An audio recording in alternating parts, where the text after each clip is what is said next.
नमस्कार दर्शकों, आप सभी का स्वागत है कुंडली सेंटर पे। दर्शकों, आज हम बात करने वाले हैं शरीर के कुछ अद्भुत तिलों के विषय में, जो शरीर पर तिल बन जाते हैं उनके विषय में। वो शुभ और अशुभ दोनों प्रकार के होते हैं, लेकिन हम एक श्लोक के माध्यम से जानेंगे कि कौन से तिल शुभ हैं, कौन से अशुभ हैं। इसमें कहावत और मुहावरों के माध्यम से कुछ बातें बताई गई हैं, ठीक है। तो इससे आप समझ जाएंगे कि किस प्रकार के तिल शुभ और अशुभ होते हैं। ऐसी वीडियो आपको YouTube पर नहीं मिलेगी, ये बिल्कुल जेन्युइन वीडियो है। सबसे पहला जो इसका सेंटेंस है वो है, मुंह का मासा करे तमाशा। मुंह मतलब चेहरे की ये बात कर रहे हैं, जो चेहरे पे जो तिल होते हैं वो तमाशे करते हैं, मतलब व्यक्ति को परेशान करते हैं। कभी अच्छे रिजल्ट देते हैं, कभी बुरे रिजल्ट देते हैं। फेस को आप दो हिस्सों में बांट सकते हैं, एक लेफ्ट साइड वाला और एक राइट साइड वाला। राइट साइड जो पुरुष होते हैं, उनकी चेहरे पे राइट साइड पे जो तिल होते हैं, यानी कि दाईं तरफ जो तिल होते हैं वो शुभ प्रभाव देते हैं, ठीक है। और जो महिलाएं होती हैं, उनके लेफ्ट साइड जो बाईं तरफ जो चेहरे पे जो तिल होते हैं वो अच्छे रिजल्ट देते हैं, या हम कह सकते हैं शुभ रिजल्ट देते हैं। दूसरा सेंटेंस है, आँख का मासा दृष्ट बिलासा। मासा का यहाँ पे अर्थ है मस्सा यानी कि तिल। हालांकि अगर हम डीपली बात करें तो मस्से जो होते हैं वो तिल से बड़े होते हैं, और मस्से पे यहाँ पे बीच में एक बाल निकला हुआ होता है, उसे मस्से कहते हैं। लेकिन यहाँ जो बात हो रही है वो तिल की ही बात हो रही है। आँख का मासा दृष्ट बिलासा, इसका मतलब ये है कि दृष्ट मतलब देखना, बिलासा मतलब कि आशा, देखने की आशा। वह जीवन साथी से दूर बना रहता है, वैवाहिक सुख में उसके कमी रहती है, तो इसलिए उसकी आंखों में केवल अपने जीवन साथी के ही सपने होते हैं, चाहे वो स्त्री हो चाहे पुरुष हो। तो इस प्रकार आप यहाँ पे एग्जाम्पल देख सकते हैं कि किस प्रकार आंख में तिल होता है। इस आंख में तिल होने का एक और बहुत अच्छा रिजल्ट मिलता है, वो है जिसकी आंख में तिल होता है, इस प्रकार पुतले में तिल होता है, तो वो व्यक्ति फेमस बहुत होता है। आपने देखा होगा कि जो सन्नी देओल हैं, सन्नी देओल की आंख में तिल है, ठीक है। और भी कई ऐसी फेमस पर्सनैलिटीज़ हैं जिनकी आंखों में तिल है और वो बहुत फेमस हैं, काफ़ी पैसे वाले हैं, ठीक है। तो इस प्रकार आप इसे देख सकते हैं। तीसरा जो सेंटेंस है वो है, नाक का मासा दुष्ट दिलासा। दुष्ट मतलब अच्छे रिजल्ट ना देना, दुष्ट मतलब बेकार, अच्छे रिजल्ट नहीं देना। तो जो नाक का मस्सा है, जो नाक का तिल है, यहाँ पे आप एग्जाम्पल देख सकते हैं, तो वो व्यक्ति को गुस्से वाला बना देता है। जब व्यक्ति गुस्से वाला हो जाता है तो उसकी किसी से बनती नहीं है, वह केवल अपनी अपनी बात चलाता है, अपनी मनमानी करता है। इसी के कारण उसकी शत्रुता भी हो जाती है। जो तुनक मिजाजी होते हैं वो यही होते हैं, ठीक है, यहाँ पे आप देख सकते हैं। और व्यक्ति को ये दुष्ट बनाता है, ठीक है। तो आप यहाँ से देख सकते हैं, जल्दबाजी ऐसे व्यक्ति बहुत करते हैं, अपनी अपनी चलाते हैं, जो जिनके नाक पे यहाँ पे तिल होता है। चौथा जो सेंटेंस है वो है, होठ का मासा झूठ पिपासा। यानी कि होठ का जो तिल होता है वो झूठ की प्यास जगाता है। ऐसा व्यक्ति झूठ बोलने में चतुर होता है, जल्दी जल्दी झूठ बोलता है, बात बात पे झूठ बोलता है। वो ना चाहे तब भी उसके सामने ऐसी परिस्थितियां उत्पन्न हो जाती हैं, उसे झूठ बोलना ही पड़ता है। अगर व्यक्ति इन बातों से परेशान है, जो उसे नेगेटिव इफेक्ट अगर मिल रहे हैं, तो वो क्या करता है, वो क्या कर सकता है, वो डॉक्टरों की हेल्प से इन तिलों को निकलवा सकता है, ठीक है। अगर मान लो कोई लड़की है और उसके अगर हम फेस के दो हिस्से करें और वो लेफ्ट साइड में अगर होठ पे तिल हो, तो वो तिल उस लड़की को बहुत नेगेटिव रिजल्ट देगा, ठीक है। चेहरे पे कहीं भी तिल हो, व्यक्ति को परेशान ही करता है। उसके पॉजिटिव रिजल्ट भी होते हैं, ऐसी बात नहीं है। पांचवा सेंटेंस है, गल का मासा स्वर्ण बिलासा। गल मतलब गला, गला मतलब गर्दन। जो हमारी ये गर्दन होती है।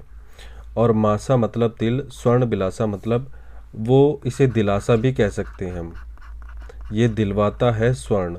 मतलब जब व्यक्ति की शादी होती है तो उसे गहनों की प्राप्ति होती है। अगर जो गले में जो तिल होता है वो जो लेडीज़ होती हैं उन्हें हार वगैरह या सोने की चेन वगैरह वो शादी में मिल जाती है। और ऐसा भी देखा गया है जो पुरुष होते हैं उनके अगर गले में यहाँ पे तिल हो तो उन्हें शादी में सोने की चेन वगैरह ये सब चीज़ें मिलती हैं। और उसे जो गहने होते हैं, जो गले में पहनने वाले गहने होते हैं सोने चांदी के, उनकी बहुत इच्छाएं होती हैं पहनने की और उसे मिलते भी हैं। ये सबसे खतरनाक है। छठा सेंटेंस है पीठ का मासा पाप जुड़ासा, यानी कि पीठ पे जो ये तिल होते हैं, जो ये मस्से होते हैं, ये व्यक्ति को पाप से जोड़ देते हैं। यानी कि पूर्व जन्म के कर्म ऐसे होते हैं जिसका साइड इफ़ेक्ट ये इस जन्म में झेलते हैं। साइड इफ़ेक्ट क्या होते हैं? सबसे पहला जो इसका साइड इफ़ेक्ट होता है वो होता है मानसिक चिंता। मानसिक चिंता व्यक्ति को बहुत रहती है। ये जो मानसिक चिंता रहेगी ये इसके जीवन साथी को रहेगी। मान लो किसी लड़की के कमर पे तिल हैं या मस्से हैं तो उसके हस्बैंड को ये प्रॉब्लम झेलनी पड़ेगी। ठीक है। दूसरा, आयु कम होती है, आयु कम होती है। तीसरा, विदेश जाने के योग होते हैं, वो भी नेगेटिव सेंस में, विदेश में भी वो परेशान ही होता है। ठीक है। तो मैंने अपनी लाइफ में लगभग 3 केस ऐसे देखे हैं जिनकी कमर पे तिल थे और उनके हस्बैंड या वाइफ जो है, हम कह सकते हैं जीवन साथी, एक्सपायर हुए हैं। ठीक है। अगर किसी की कमर पे इस प्रकार का तिल है और वो मैरिड हैं और ऐसी परेशानियां चल रही हैं तो डॉक्टर के हेल्प से वो निकलवा दें। इसके साइड इफ़ेक्ट जो मिल रहे हैं या मिलने वाले होंगे वो नहीं मिलेंगे। अब बात करते हैं हम 7वें सेंटेंस की। 7वां सेंटेंस है हाथ का मासा दान दियासा। जिसके हथेली पे कहीं भी तिल होंगे उससे और लोगों को दान की आशा रहेगी कि ये हमें भी कुछ दे दे। ऐसा व्यक्ति दानवीर भी होता है, हम कह सकते हैं दानवीर भी होता है, चाहे उसके पास में कुछ हो या ना हो, चाहे वह खुद चोर क्यों ना हो, लेकिन वह दान जरूर देता है और लोगों को उसके दान की आशा भी होती है। तो हम कह सकते हैं जिनके हथेली पे तिल होता है वो दानी होते हैं। जन का मासा भोग बिलासा। जन मतलब जननांग।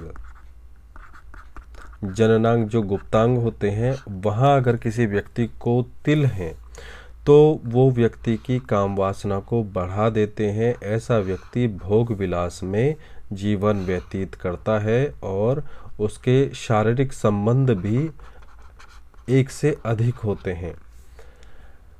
पैर का मासा देश निकासा। पैर मतलब अगर पैर पे कहीं भी यहाँ पे या यहाँ पे कहीं पे भी तिल होंगे तो वो व्यक्ति को देश से बाहर निकालने का काम करेगा। देश से बाहर निकालने का मतलब कि वह जन्म स्थान पर सेटल नहीं हो सकता, कामयाब नहीं हो सकता।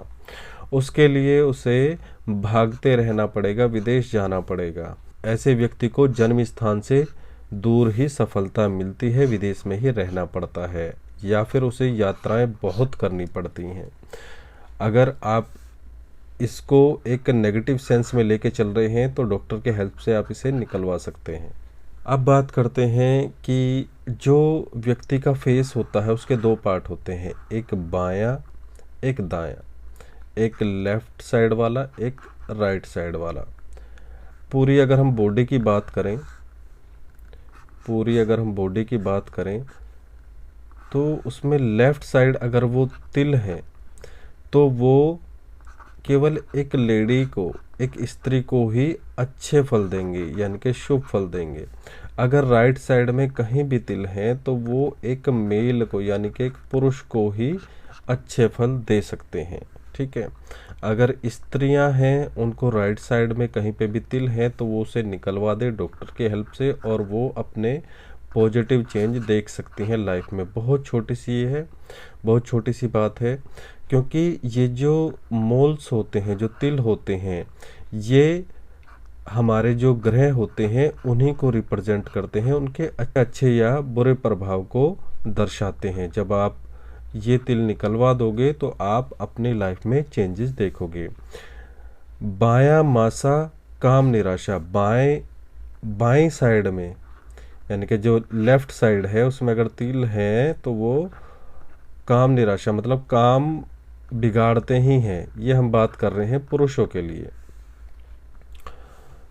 पुरुष के बाएं भाग में मत्स्य या तिल अशुभ होते हैं, यानी कि वो काम बिगाड़ते हैं, और दाएं भाग में हो तो वो शुभ होते हैं।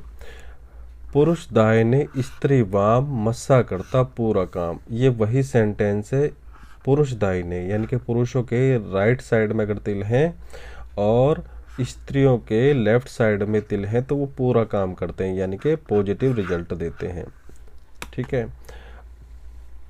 इस प्रकार आप देख सकते हैं। आप अपने अकॉर्डिंग जो है अच्छे और बुरे तिलों का जो डिसीजन ले सकते हैं, उसी के अकॉर्डिंग उन्हें रख सकते हैं।